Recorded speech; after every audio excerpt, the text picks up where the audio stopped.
Morning students. आज हम बात करेंगे प्लेट विवर्तनी के सिद्धांत के बारे में। ये जो टॉपिक है ये भौतिक भूगोल यानी कि फिजिकल ज्योग्राफी से संबंधित टॉपिक है और प्लेट विवर्तनी को इंग्लिश में प्लेट टेक्टोनिक्स थ्योरी कहा जाता है। अब अगर हम देखें तो प्लेट विवर्तनी की, तो हम सबसे पहले बात करते हैं कि प्लेट क्या होता है और विवर्तनी की क्या है। अगर हम प्लेट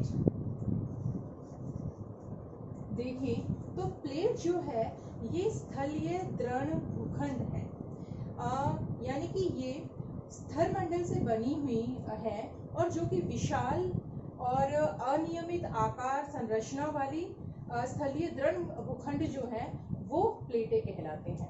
और प्लेटें जो हैं ये दो प्रकार की हो सकती हैं, महासागरीय भी हो सकती है और महाद्वीपीय प्लेटें भी होती हैं।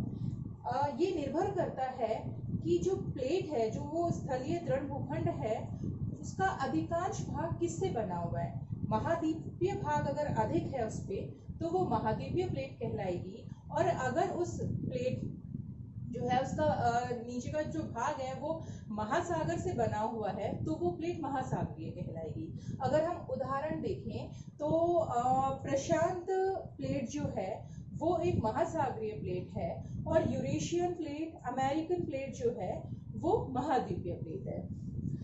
अब दूसरा शब्द है इसमें विवर्तनी की, जिसे हम इंग्लिश में बोलते हैं टेक्टोनिक्स। टेक्टोनिक्स जो है ये ग्रीक भाषा के शब्द टेक्टोनिकोस से बना है, ग्रीक वर्ड टेक्टोनिकोस से, जिसका के अर्थ होता है निर्माण या संरचना। प्लेट है स्थलीय दृढ़।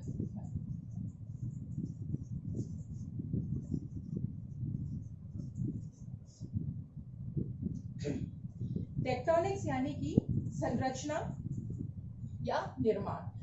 जो पृथ्वी के आंतरिक भाग में जो शक्तियां सक्रिय होती हैं उनके द्वारा भूपर पट्टी के ऊपर कई प्रकार की निर्माणकारी संरचनाएं होती हैं जो कि टेक्टोनिक्स कहलाती हैं। और प्लेट टेक्टोनिक्स को अगर हम जोड़ें तो प्लेट टेक्टोनिक्स से मतलब है कि जो ये प्लेटें हैं, जो स्थलीय दृढ़ भूखंड से बनी हुई जो प्लेटें हैं, उनके प्रवाह और उनके स्वभाव से संबंधित जो अध्ययन है वो प्लेट टेक्टोनिक्स के अंतर्गत आता है। और प्लेट टेक्टोनिक सिद्धांत जो है इसका प्रतिपादन हैरी हेस हुए हैं। हैरी हेस ने 1962 में प्लेट विवर्तनी के सिद्धांत का प्रतिपादन किया, और इससे पहले हैरी हेस ने सागर नितल प्रसरण सिद्धांत जो है सी फ्लोर स्प्रेडिंग, उसका प्रतिपादन 1960 में किया था। और ये जो सिद्धांत है ये एक वैज्ञानिक सिद्धांत है।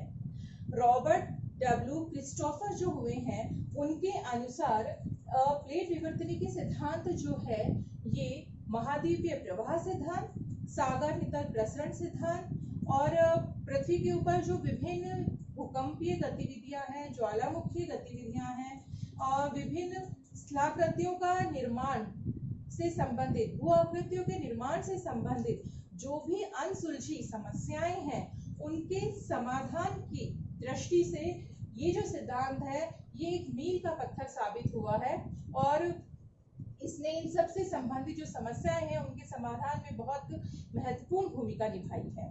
ये एक वैज्ञानिक सिद्धांत है। अब प्लेट विवर्तनी के सिद्धांत का प्रतिपादन किया हैरी हेस ने, लेकिन इसकी वैज्ञानिक व्याख्या डब्ल्यू.जे. मॉर्गन जो हुए हैं उन्होंने की 1967 में। और प्लेट जो शब्द है इसका सबसे पहले प्रयोग टूजो विल्सन नामक भूगोलवेता ने 1965 में सबसे पहले प्लेट शब्द का प्रयोग किया था। अब अगर हम पृथ्वी को देखें, ये मैंने विश्व का मानचित्र बनाया है जिसके माध्यम से मैं प्लेटें बताना चाहूंगी कि कौन कौन सी प्लेटें हैं, कहाँ पर स्थित है। अगर आप देखें तो ये अमेरिका वाला हिस्सा है, उत्तरी अमेरिका, दक्षिणी अमेरिका, अफ्रीका, यूरोप, थोड़ा सा एशिया आ रहा है, ऑस्ट्रेलिया, और ये वापस एशिया का जो पूर्वी एशिया वाला जो भाग है वो दर्शाया गया है, ये अंटार्कटिका, ग्रीनलैंड।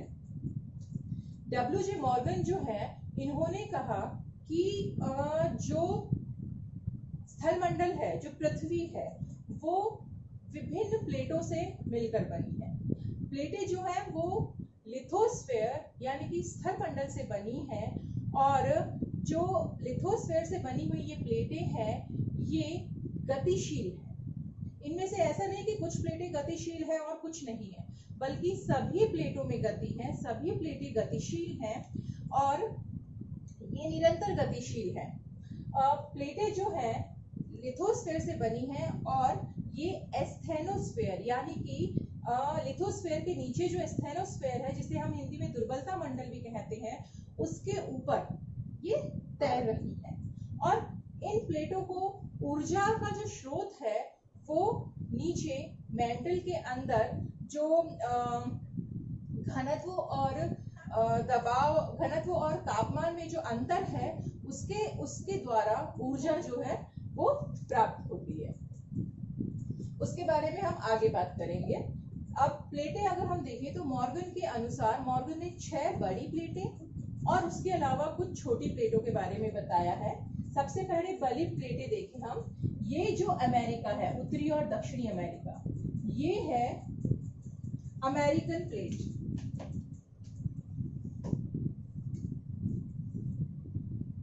ये जो प्लेट है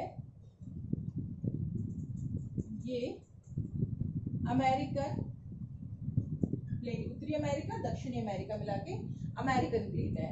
उसके बाद ये वाला जो हिस्सा है ये और इधर ये मिलकर बनाता है यूरेशियन प्लेट।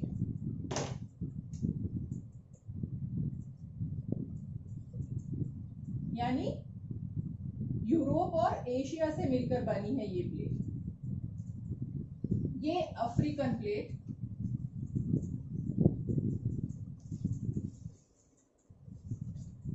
ये प्रशांत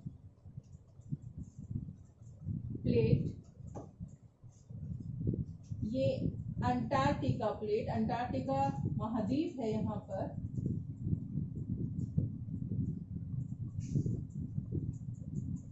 और ये वाला जो हिस्सा है यहाँ पर इंडो ऑस्ट्रेलियन,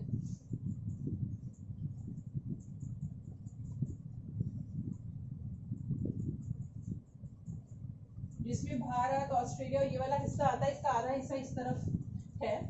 तो इस प्रकार से ये 6 बड़ी प्लेटें हैं, American plate, Eurasian plate, African plate, Indo Australian plate, प्रशांत प्लेट और अंटार्कटिका प्लेट।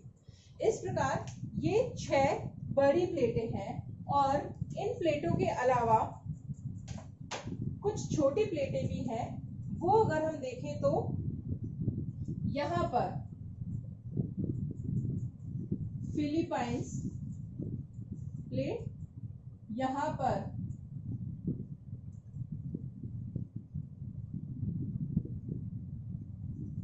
एल्यूशियन प्लेट, यहाँ पर फिलीपाइंस प्लेट, ये एल्यूशियन प्लेट, यहाँ पर नाज़का प्लेट,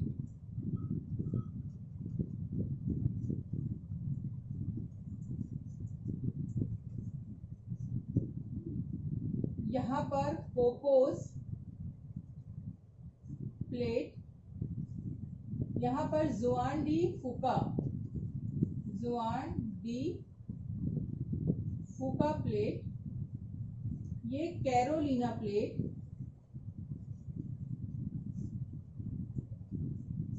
इधर स्कॉशिया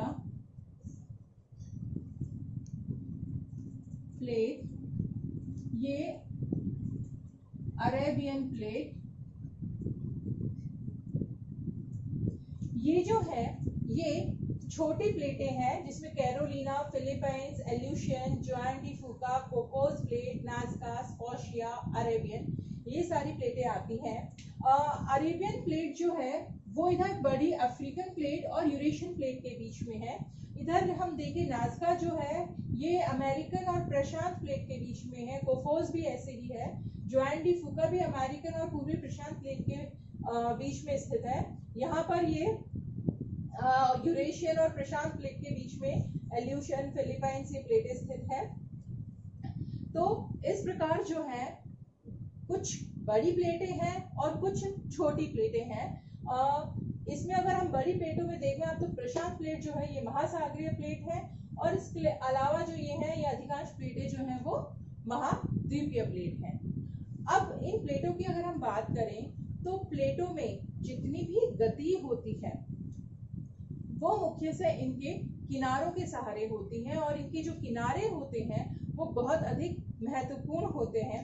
अब हम बात करेंगे प्लेटों के किनारों से संबंधित।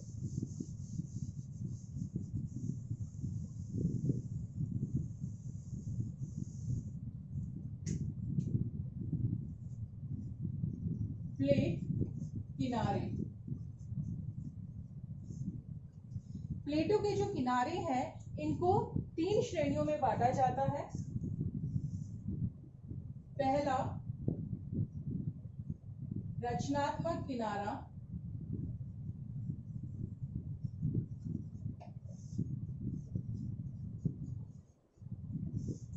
दूसरा